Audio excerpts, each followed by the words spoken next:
تمام ممبران جو آج اسلام آباد چیمبر آف کامرس کے یہاں موجود ہیں، اور my brother and my very close friend the ambassador of Azerbaijan and his wife today as well. I'm meeting my sister for the first time. I welcome you here as well. میرے لیے بہت بڑا اعزاز ہے کہ آج اسلام آباد chamber of commerce نے مجھے اس یادگار دن پہ مدعو کیا. میرے لیے آج کا دن، جس طرح ظفر صاحب نے فرمایا، یہ ایک بہت ہی مکسڈ فیلنگ والا دن ہے، جس دن ہم اپنے اظہار یکجہتی بھی کرتے ہیں اپنی فوج سے، اپنے ملک کے لیے جان قربان کرنے کا عہد بھی کرتے ہیں، اور ساتھ ساتھ ان شہداء کو بھی یاد کرتے ہیں جنہوں نے اس ملک کے لیے اپنی جانوں کا نذرانہ پیش کیا. میں زیادہ دیر آپ کی نہیں لوں گا، 2-3 باتیں کہوں گا. جب میں ابھی بھی کچھ دیر پہلے میں ایک شہید کے گھر سے ہو کے آیا. اس کے 4 بیٹیاں ہیں اور 1 بیٹا ہے، اور جس گھر میں شاید وہ سرکاری طور پہ جب وہ نوکری کرتے تھے تو اسی وقت جس کوارٹر میں وہ رہتے تھے، فلیٹ میں رہتے تھے، اسی فلیٹ میں آج ان کی بچے رہتے ہیں. وہی تنخواہ جو ان کی آخری تھی وہ ان کو بطور پینشن ملتی ہے. 4 بچیاں جو شاید ابھی سب پڑھ رہی ہیں، ان کا بیٹا بھی پڑھ رہا. کوئی اور کمانے والا نہیں ہے. تو وہ لوگ جو آج یہاں پہ بیٹھے ہیں یا میری بات سن رہے ہیں، جہاں پہ بھی بیٹھے ہیں، میں ان کو یہ کہنا چاہتا ہوں کہ آپ سیاست پہ، سیاستدانوں پہ، ہم سب پہ جتنی مرضی تنقید کریں. ہم سیاستدان دودھ سے دھلا ہوا کوئی بھی نہیں ہے. ہم سب میں کمیاں ہیں. آپ ہم پہ تنقید کریں، آپ کا حق بھی ہے، اور اس کے مطابق ہمیں اپنی اصلاح کی گنجائش بھی ہے. ہم اس کو اور بہتر کریں گے. لیکن خدا کے لیے اس فوج پہ تنقید مت کریں. ایک ایسے شہید کے گھر جائیں جس نے اپنا سارا کچھ اپنے بچوں کی جو پرورش ہے، اس باپ نے جو اپنے سامنے کر سکتا تھا، جو اپنے بچوں کے لیے جس کا پیار بہت ضروری تھا، اس نے آپ کے بچوں کے لیے اپنے بچے سیکریفائز کیے. اس نے اپنے آپ کو سیکریفائز کیا. جان سے زیادہ امپورٹنٹ کوئی چیز نہیں ہے دنیا میں. اپنی جان دینا کوئی مذاق نہیں ہے. آپ سمجھتے ہیں کہ کوئی 50,000 کے لیے، لاکھ کے لیے، 2 لاکھ کے لیے اپنی جان دے سکتا؟ تو ٹرائی کریں. کوئی جو تنقید کرتا ہے فوج پہ، اس کو چاہیے کہ وہ اپنے پہلے بچے فرنٹ پہ بھیجے اور ذرا 1 ہفتہ نکالے اور اس کے بعد تنقید کریں. جو فوج کے اوپر انگلی اٹھاتا ہے، اس کو پہلے اپنے بچے دیکھنے چاہیے، اور ان شہیدوں کے بچے دیکھنے چاہیے جن کے پاس کوئی نہیں رہا، ان کا کمانے والا نہیں رہا، ان کو پیار کرنے والا نہیں رہا، ان کے لیے سوچنے والا، ان کے لیے ان کی زندگی آگے گزارنے والا کوئی نہیں رہا. لیکن اس نے کس کے لیے یہ سارا کچھ کیا؟ آپ کے بچوں کے لیے، ہمارے بچوں کے لیے. لیکن اتنی شرم کی بات ہے کہ جب لوگ فوج پہ تنقید کرتے ہیں. سب سے زیادہ افسوس مجھے کس دن ہوا؟ جس دن میں نے کسی شہید کے مجسمے کو اٹھا کے کسی کو کسی جگہ پہ پھینکتے دیکھا. وہ شہید جس کے بارے میں جب اس نے کارگل کی لڑائی لڑی، تو کارگل کی لڑائی میں جب وہ آگے بڑھ رہا تھا تو تقریباً اس کے سارے ساتھی جو ہے وہ ایک ایک کر کے شہید ہوتے گئے. اور کرنل شیر نے جب آخری حملہ کیا دشمن کی فوج کے اوپر، تو وہ تقریباً اکیلا تھا، اور وہ دشمن کی فوج کے کیمپ میں گھس گیا. ان کے کیمپ میں جا کے اس نے وہاں پہ بندے مارے، اور جب اس کو گولیاں لگی اور وہ شہید ہوا تو وہاں کا جو ان کا افسر تھا اس نے کرنل شیر کی لاش واپس بھیجتے ہوئے اس کی جیب میں ایک پرچی لکھی کہ اس کے لیے پاکستان کی فوج کو لکھا کہ یہ بہت ہی عظیم بہادر سپوت تھا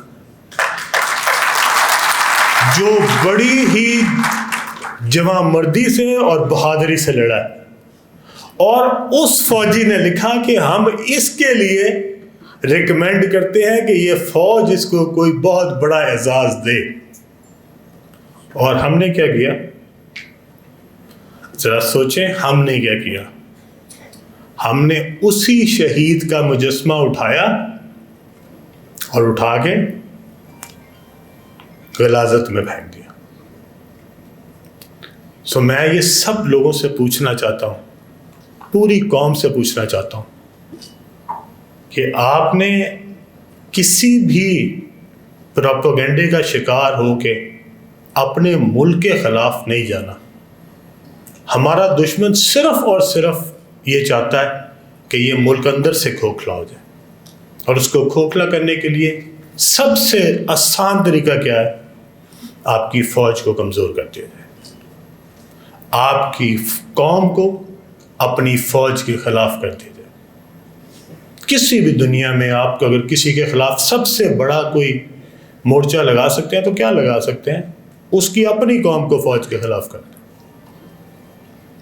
اس لیے میری آپ سب سے گزارش ہے, اور آپ کے ذریعے جو یہاں پہ میڈیا کے ذریعے ساری قوم سے گزارش ہے, سیاستدانوں پہ جتنی مرضی کرٹیسائز کریں, کوئی فرق نہیں پڑتا. ہمیں امپروو ہونا چاہیے, اور جو کمی ہم میں ہے ہمیں سدھرنا بھی چاہیے. لیکن جیسے میں نے کہا کہ دودھ سے دھلا ہوا یہاں پہ کوئی بھی نہیں ہے, اور ہمیں سب کا پتہ ہے, کسی کے بارے میں کوئی غلط فہمی نہیں ہے. سب کے اندر کیا ہے وہ ہمیں بہت ساری باتیں پتہ ہیں, پر چپ ہے. عزت کے لیے بھی, احترام کے لیے بھی, سب کے لیے آسان ہے بہت ساری انگلیاں ایسے کرنا.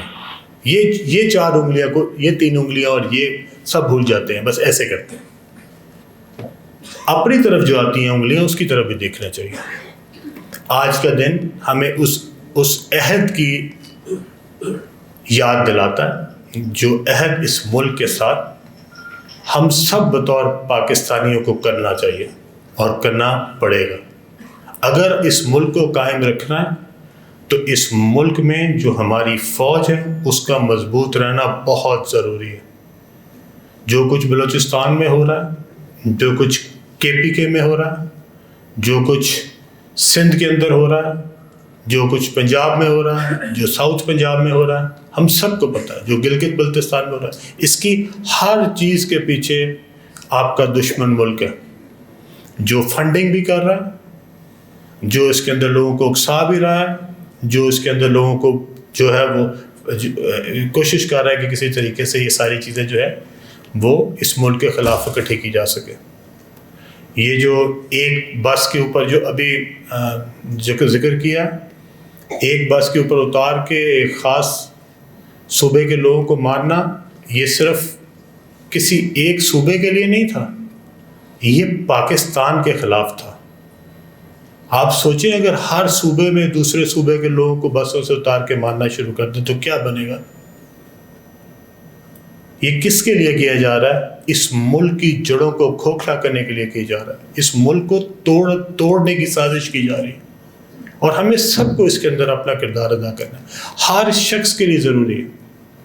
آپ لوگوں کو بتائیں, ہاں تنقید کرو جتنی مرضی کرو, پر ان کے لیے تنقید جو اپنی جان آپ کے لیے دیتے ہیں.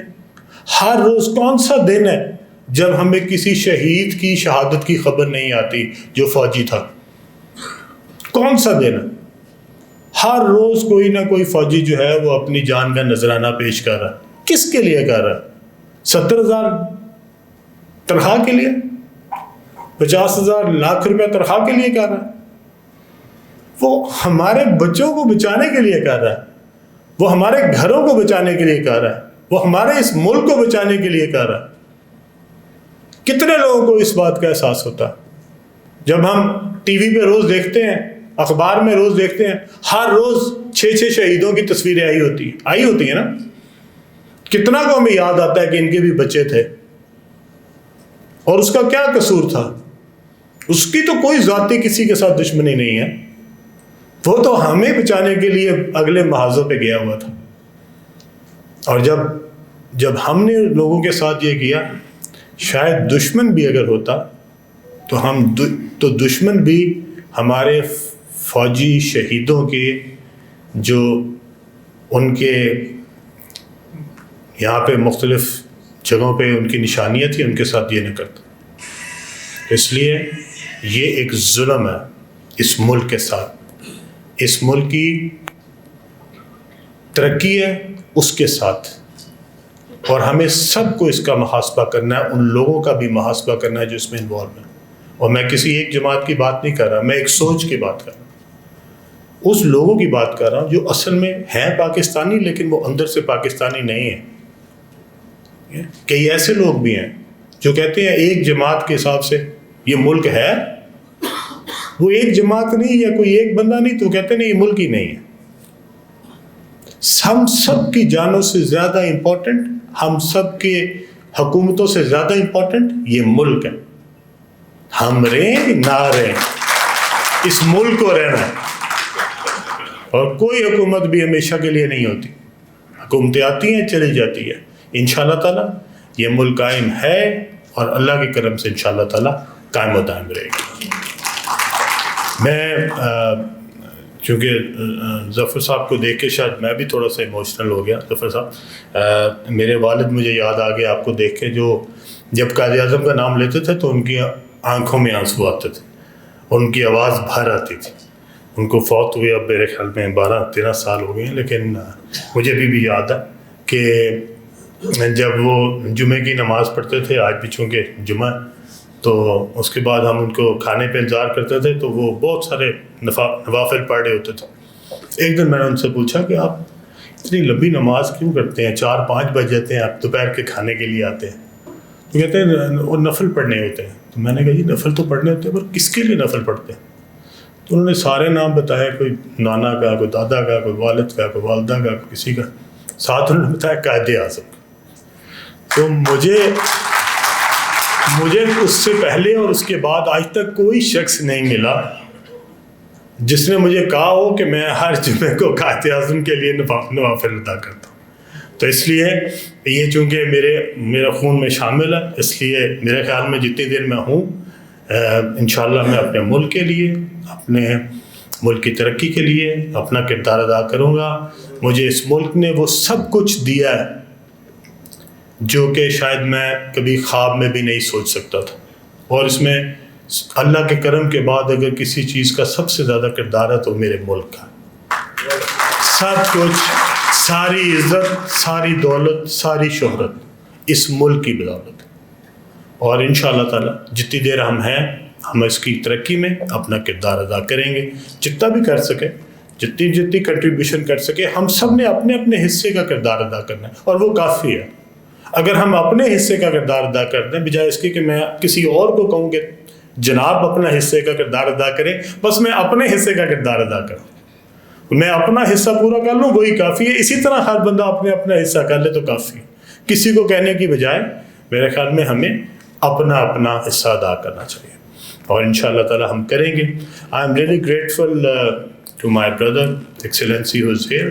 It's been an honor for us whenever we meet, and I agree with my brother as well, Hasan Bhai, that Azerbaijan is very close to our heart, to the heart of every Pakistani, and I can assure everyone here that love is not one-sided. That is a two-sided love.